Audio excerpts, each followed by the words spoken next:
여러분 안녕하십니까? 광주 MBC 뉴스데스크입니다.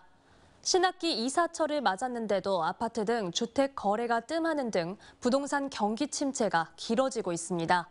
광주의 아파트 매매가도 올 들어 9주 연속 하락세를 이어가고 있는데요. 정부가 내놓은 부동산 경기 활성화 대책도 시장에서는 별다른 약발이 먹히지 않고 있습니다. 한신구 기자의 보도입니다. 신학기 이사철을 맞은 요즘, 예전 같으면 학군 수요가 몰린 지역을 중심으로 아파트 등 부동산 거래가 활발했지만 요즘은 거래가 뜸하다 못해서 절벽 수준입니다. 고금리 고물가 여파에다가 주택 보유자들과 수요자들 사이에서 거래 가격에 대한 갭 차이가 크기 때문입니다. 6억에 내놨어요, 제가. 근데 이제 5억에 사겠다. 매도 입장에서는 망설여지죠. 뭐 그런 형편이니까 거래가 전혀 되지가 않아요. 완전 제로죠. 이 같은 부동산 경기 침체 속에 지난해부터 이어진 아파트 매매가와 전세가의 동반 하락 추세가 이어지고 있습니다. 지난달 넷째 주 광주의 아파트 가격은 전주에 비해서 0.04% 떨어져서 올 초부터 9주 연속 하락했고 전세가 역시 동반 약세를 면치 못하고 있습니다. 정부가 지난 1월에 지방 미분양 주택에 대해서 세대수에서 제외하고 최근에도 분양가 상한제 아파트에 실거주 의무를 3년까지 유예하기로 하는 등 활성화 대책을 내놨지만 시장에선 약발이 먹히지 않고 있습니다. 특히 광주의 경우 올 초부터 민간공원 지역을 중심으로 분양 물량이 쏟아지고 있지만 보유한 주택이 팔릴 기미가 없는 데다가 건설업체 위기설 등으로 실제 계약률은 업계의 기대에 미치지 못하는 것으로 파악되고 있습니다. 그냥 그때 가서 사겠다고. 키가 오르든 떨어지든 다 지어진 거. 지금은 불안해서 그 분양가가 높고 낮고를 떠나서 불안해서 못 사겠다고. 금리 인하가 예측되는 올 하반기부터는 얼어붙은 부동산 시장이 차츰 나아질 것으로 업계 측은 조심스럽게 전망하고 있습니다. 그렇지만 부동산과 자산 전문가를 대상으로 최근 실시한 설문조사에서 70% 이상이 집값이 더 내릴 것이라 예측한 점은 올 부동산 시장에 대한 전반적인 기조를 그대로 보여주고 있습니다. MBC 뉴스 한신구입니다. 민주당 공천 논란은 광주 전남 모두에서 벌어지고 있지만 그중 순천이 특히 뜨겁습니다. 사천 논란이 불거진 순천 광양 구례 곡성을 권양엽 후보가 다른 후보들과 경선을 치르겠다며 정면 돌파에 나섰는데 민주당이 이례적으로 이 요청을 받아들였습니다. 유민호 기자입니다. 지난 대선에서 민주당 이재명 후보의 배우자 김혜경 씨를 수행했던 권양엽 예비후보. 순천 광양 곡성 구례을에서 민주당의 단독 전략 공천을 받은 권양엽 후보의 이른바 사천 논란이 커지는 분위기입니다. 당시 권 후보는 배우자실 부실장을 맡았는데 여당은 일방적인 낙하산 공천이라며 민주당과 이재명 대표를 공격했습니다. 이번 공천에서 민주당이 여성 전략 특구로 지정한 곳은 이 지역구가 유일합니다. 한마디로 시스템 공천과는 거리가 먼 사천입니다. 권 후보는 논란이 불거지자 기자회견을 열고 이는 명백한 허위 사실로 당에서 20년 넘게 경력을 쌓으면서 경쟁력을 키워왔다고 반박했습니다. 이어 다른 후보들과 경선을 치르겠다며 중앙당의 공천 철회를 요구했습니다. 저의 전략 공천을 철회해 주십시오.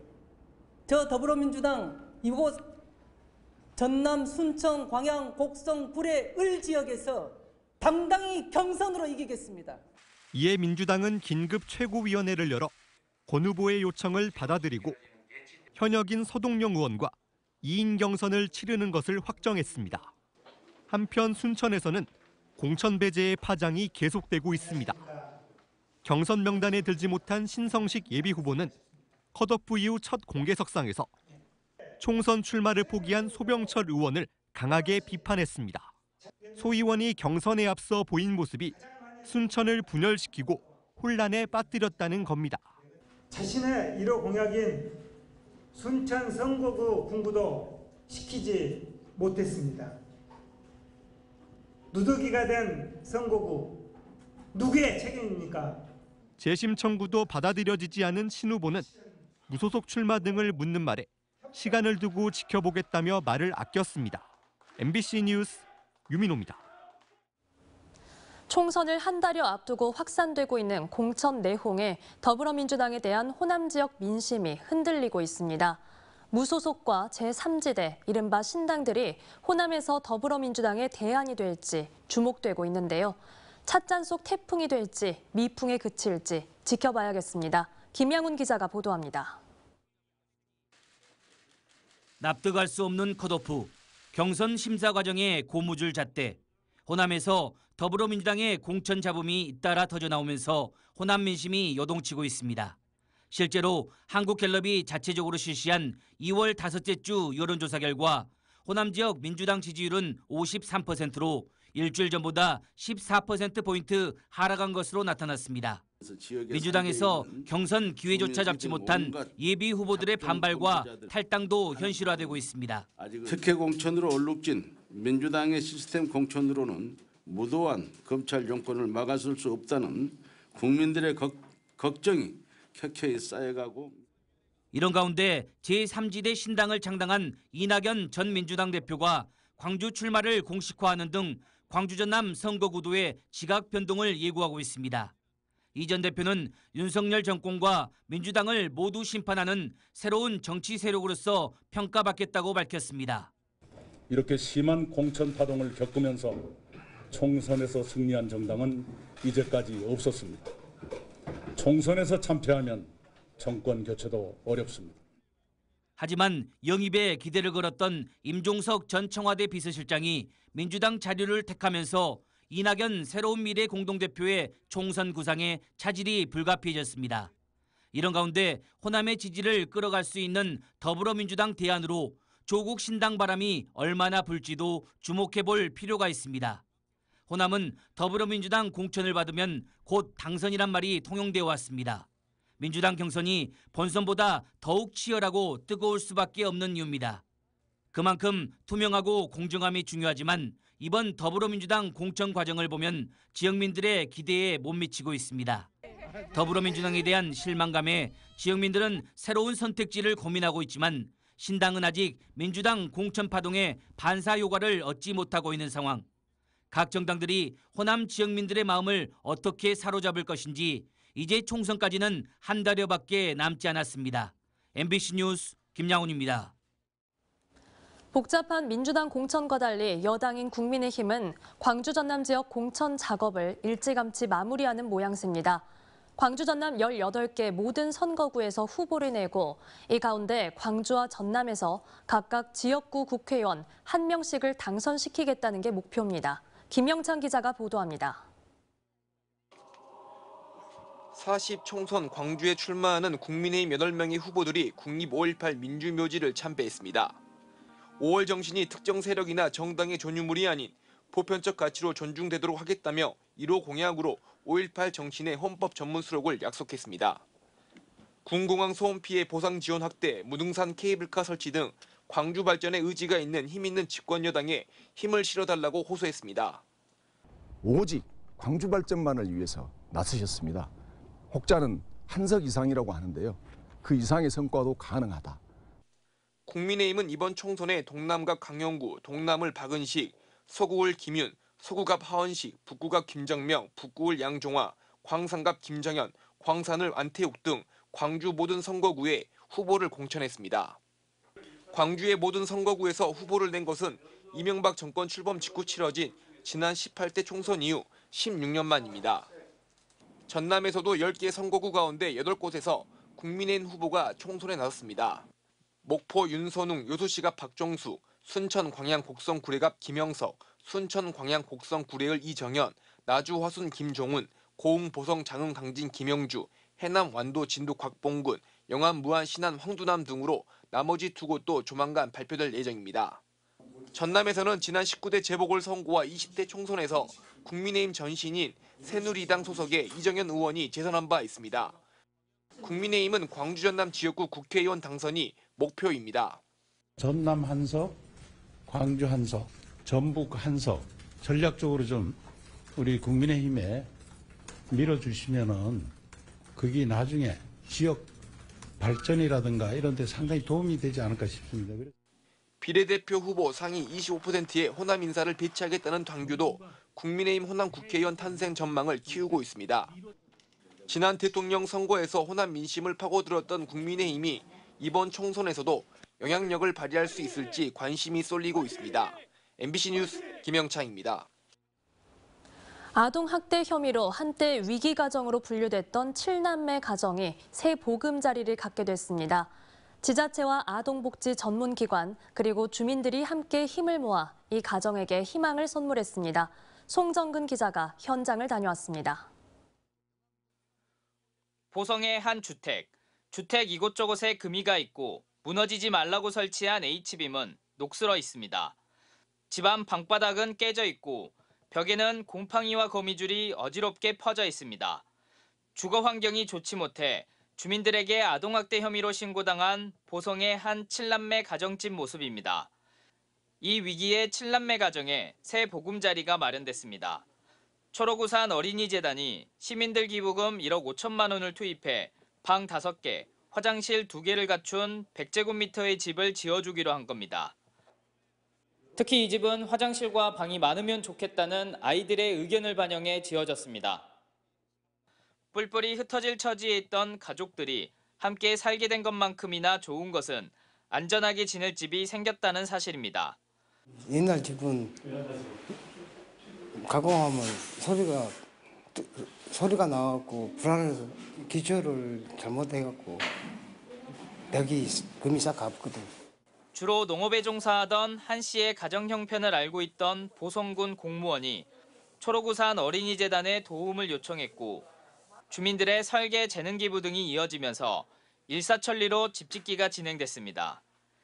사례를 추천해 주셨던 담당 공무원분이 또 지역 안에서 일단 빠른 설계할 수 있는 분도 찾아주셨고 그 설계 도면을 가지고 건축을 할 수 있는 분도 지역 안에서 찾을 수 있게 많은 도움을 주셨었죠.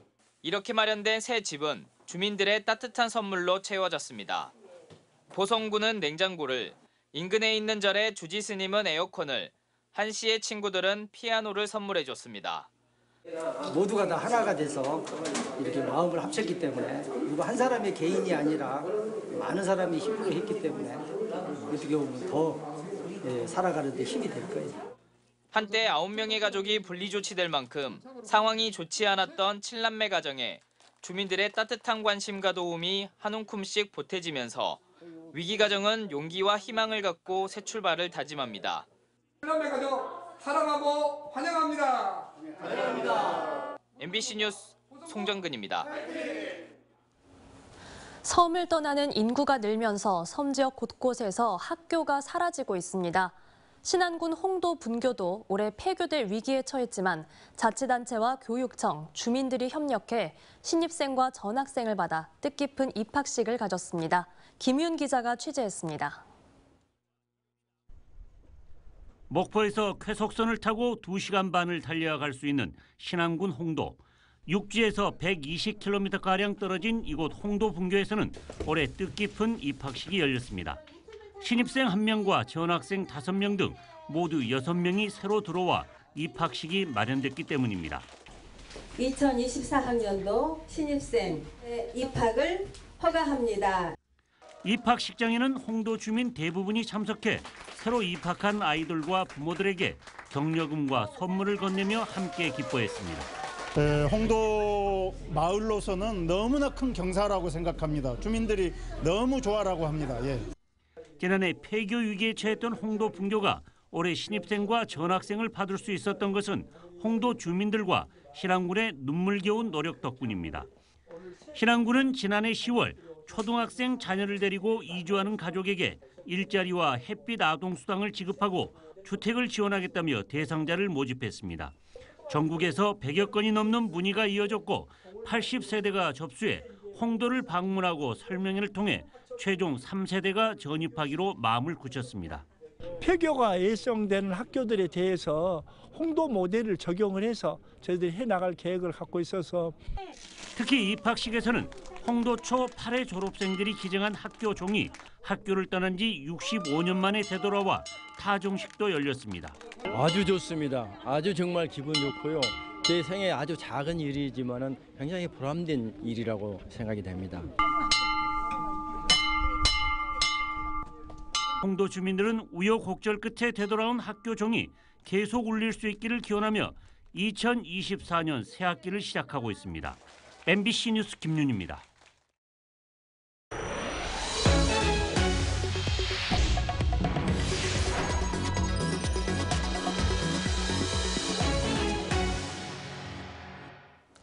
이홍길 전 5.18 기념재단 이사장의 연결식이 오늘 엄수됐습니다.